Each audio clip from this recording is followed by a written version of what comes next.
You better turn on the nightlight, because this week it's a trio of family-friendly films, each one considered scary, disturbing, or just plain weird in some way. First up, it's Dream Child, scripted by Dennis Potter and directed by Gavin Miller. Dennis Potter is, in my opinion, easily one of the greatest screenwriters England has ever seen. He mainly specialised in dense, dialogue-heavy television. They're not for everyone, but it's reassuring that television could be that great without patronising the audience at every conceivable opportunity. Sadly, most of his cinema films bombed harder than a MiG-22 fighter pilot, and Dream Child is no exception. The plot is about an ageing Alice from the Alice in Wonderland story. This is a common theme of Dennis Potter's ageing characters in their twilight years, with flashbacks to their childhood. The performance by Coral Brown is nothing short of incredible, portraying a myriad of resentment, bemusement and fragility. No, that is completely beyond me, young man, and apart from being dishonest, it is also extremely vulgar. Listen, Alice. Is there no one in this land who has any manners? The puppets are by Jim Henson's Creature Workshop and are incredibly detailed and less cartoonish than those featured on The Muppets. They are, for all intents purposes, as ugly as sin. You wouldn't want to bump into them on a dark night in Sesame Street. The puppets cruelly mock Alice with riddles and insults about her age and intelligence. This is rare in a family-orientated film, as most animal characters are Disney-fied and cutesy. It wasn't very civil of you to offer it. Well, it wasn't very civil of you to sit down without being invited. I didn't know it was your table. Next up, Dr. Sin, alias the Scarecrow. Patrick McGoohan, best known for playing the lead role in the Prisoner TV series, gives it his all as Dr. Sin. This is often cited as one of the scariest Disney films due to the Scarecrow's raspy voice, talk of hanging, and a distinctly gothic atmosphere. And Dr. Sin has even been compared to Batman, but unlike Bruce Wayne, Dr. Sin is not a millionaire playboy, but being a man of the cloth, I'm sure he wasn't short of a few bob. The plot is about Dr. Sin, a vicar by day and masked vigilante by night, a modern day Robin Hood channeled through Dick Turpin. Much like Batman, he has his own boy wonder sidekick, who acts as a spy. The film was originally a much longer two-part TV movie, clocking in at nearly 3 hours, titled Dr. Sin, Scarecrow of the Marshes. Thankfully, the film version omits lots of boring dialogue sequences and a romantic subplot.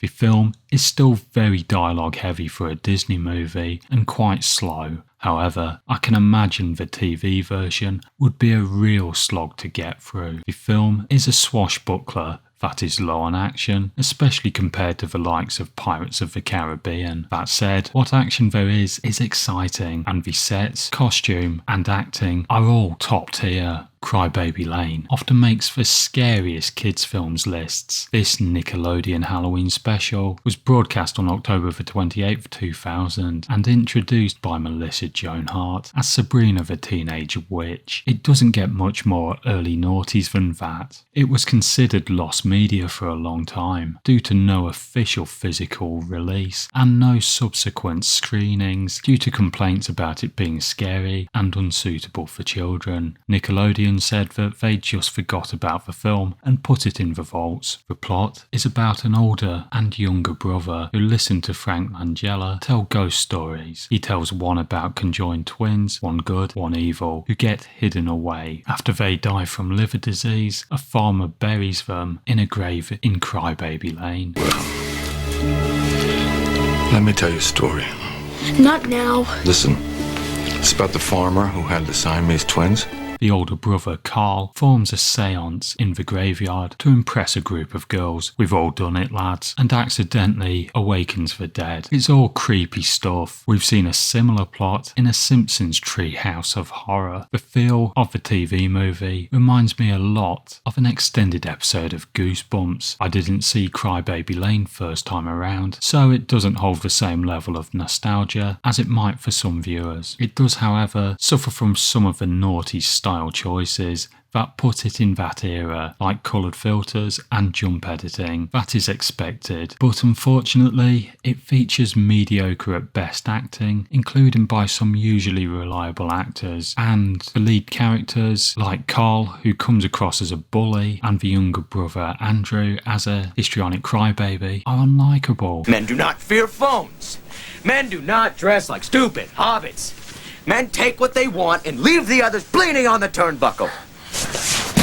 That said, the atmosphere is eerily unsettling and feels much more grown up than things like Sabrina the Teenage Witch and possibly even Goosebumps. Given the cult status and hype, I can't help but feel disappointed. That said, it still comes recommended, but it is my least favourite of the films today. Middle rank goes to Dr. Sin. While not in any way bad per se, the dialogue-heavy film is low on action and thrills, but also not as engaging a literary adaptation as Old Yeller. It's still very good, with bags of atmosphere and acting talent galore. Top rank is Dream Child by a narrow margin. The Dennis Potter pen script is far from his finest work, and he covered the same ground in TV movie The Cream in My Coffee of broken dreams, sexual longing, and grasping at fictional past glories that become painful, fractured memories. Maybe too beguiling for its own good. There's been films aimed at adult audiences that retain a sense of childlike wonder, such as The City of the Lost Children and Trollhunter, even if the implications of sexual infatuation are innocuous. Alice's fallacies and loss are dour rather than appealing to hope, like in Back to the Future. It's difficult to see in what parallel universe this film could have been a success. It could have very easily have been a lost film, as could all of the films on this list, and I'm glad they weren't.